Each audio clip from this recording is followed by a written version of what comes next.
Thank you for staying with us. Let's switch gear now to the power sector, where the Nigerian Electricity Regulatory Commission, NEC, has announced that the federal government allocated 135.2 billion naira to subsidize electricity consumption in the second quarter of 2023. According to NEC, this amount was utilized by the government to offset the revenue shortfall in the power sector during the specified period. The figure represents a significant rise of 99.2 billion naira, marking a 275% increase from the 36 billion naira disbursed in the first quarter of 2023.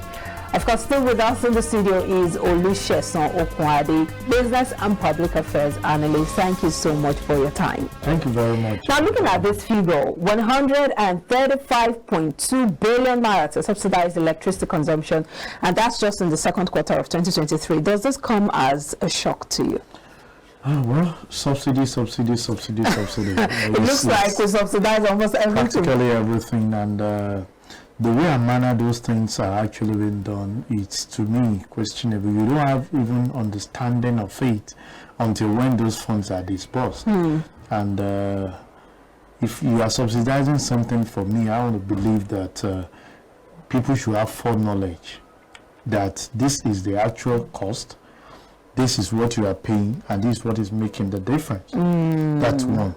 This is the quantity of kilowatts that is being consumed, that we are actually facing, the statistics to disburse this subsidy that we are paying to those distribution companies. You see, majority of the current disco we have are celebrating their 10th anniversary, taking over in 2013. But you ask yourself, how many of them has actually lived up to expectations? Maybe I'll point to 2, 3 that we can actually say that they've had a stable, management, have a stable way, and been able, not meeting the expectation of the consumers, but at least when you compare them with their past, have been able to, outweigh them. We are hearing complaint that the reason for this subsidy is because there is nothing like a cost-effective tariff. That we saw happen there, I think, early last year, when the cost of electricity was increased, and we need to understand that that's the cost. And we have MITO, where you should be, although that has actually been pegged in the last 1.5 years, that because you are supposed to be increasing that like every 6 months with insignificant figure.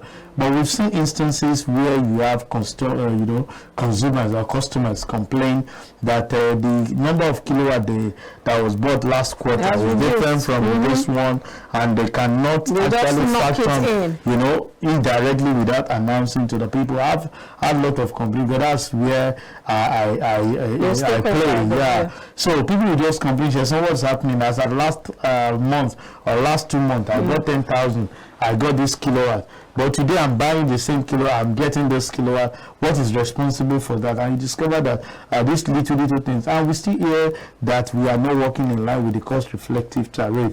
It's good that we have an openness in the business. I'm talking to the regulators now in such a way that we need to know this subsidy that has been disbursed. How much kilowatt are we talking? How much goes to this disco? What are you subsidizing for this disco? What are you subsidizing for this disco? Let the consumer be aware of it. You see, the major reason why this gap will keep, coming up is the majority of the complaint border around metering, when you cannot account for the energy you are using. So a lot of people are actually consuming, but are not paying to the disco because they are not metered. Some people are actually, not metered. You give them estimated billing. If you look at it, even the estimated billing is below what they are consuming. But the only thing that can bring the transparency is that I have a meter in my house and I can see it reading. It's measuring my consumption, and you on your part, what you consume. You on your part, because we know there are phony consumers too, who connive with certain set of people to bypass certain load on the meter. It is the duty of the disco now to monitor those activities. You should be able to have on-spot point load where you measure the consumption of an average person. You discover some people all their ACs are not on their meters. It's just for free. And that How is being does that accounted happen? for. It's in connivance with people that place this fast prank on the disco. And that's why we say... Players in the power sector?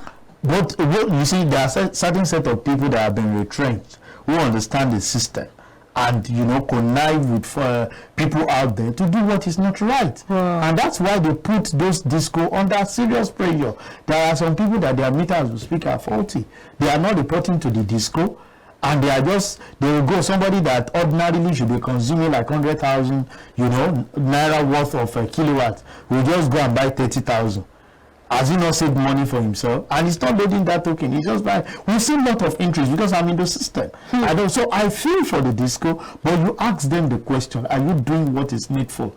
A lot of people are clamoring for meters. Meter availability is very tight. They are still battling with the people that are paid before the increase in the pricing. We have asked the regulators, can you even allow flexibility? All you need to do is we had MAP those days. Rather than you regulating it, have a standard of what people bring, just like your phone. You know, you can decide to use China phone, you can decide to use the European-based phone. It depends on your money, but you know the quality and the durability differs. There are some meters that we know can be cheap, but the durability may not be there. The accuracy starts losing its grip after a few years, and those things are accountable for the losses that the discos are actually faced with. So the problem, that's why I pick on the regulators. They may not like it, but they are out there because they are on the two sides to make sure that the business succeeds, and also the customer has a lot of complaints. But they are the ones even raising the alarm. The regulators, the Nigeria Regulatory Commission, raising the alarm, showing that there is a lot of deficiency on their part. How much of we've been talking about, like shooting themselves in the foot. We've had a lot talking about metering gap. Until now is what we're still talking. Have we found a solution around it? By the time we came up with CAPNI, we came up with MAP, came up with a lot of initiative. But ask yourself the question, why is it that someone will invest so much? After a while, he will pull out and say he's not doing the business. That means it's not viable for him. With the current fluctuation of the foreign exchange, I'm sure you know, we hardly produce a meter here. Some of those things are being imported into the country. So when you look at the fluctuation in terms of the foreign exchange, it's impacting on those that are supplying meters. A lot of them are actually backed out to say they cannot actually meet the demand. A lot of them are actually using, you know, few things to see how to augment in order to break even. So these are areas where we said, can you open up the market in such a way that your regulation should be quality? If somebody decides to go and bring a meter, let it meet the standard. Let the disco give, you know, specification of what and you and I can collaborate and say, okay, we have this money, we are bringing in this meter, this is what we feel we want to sell. I'm sure you know some people don't even patronize those European phones because they can't afford it. They go for their class and look at it and say, okay, well, I can decide to change my phone every year with this cost. But some people say, no, I use my phone for like 3 years. I want to buy quality that I know will stand it. There are some phones that cannot stand 2 years. They start malfunctioning. It's because of the quality of the phone that you're buying. So these are things that you say, can you liberalize the process in such a way that the market will be open, but the disco regulate the prices by saying that, okay, this we have tested the specification and it's fine. This is actually, you know, you remain, there are classes of clothes. You know, you can have the same kind of clothes, but in different grades. Some will be 100,000, some will be 50,000, some will even be as low as 30,000.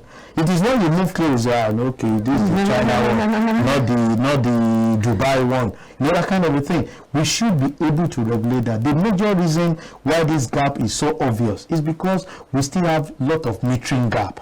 So when people are not having that comfort in accounting for what they are using, some people just, okay, they got estimated bill, how much? 50,000. We want to give them 10,000. That happens a lot. We want to give them 10,000. But put meter in that person's premises in two ways. You see some people that will consume more than that 50,000. Those are the people that will run back to the disco. So this meter that you have brought for me is not good. It's running very fast. I've seen people that have said, there is no meter that is running fast. You know what I hear from all you're saying is that we are our very own problems. Of course. Especially looking at the people who are raising the alarm. They are part of the problem.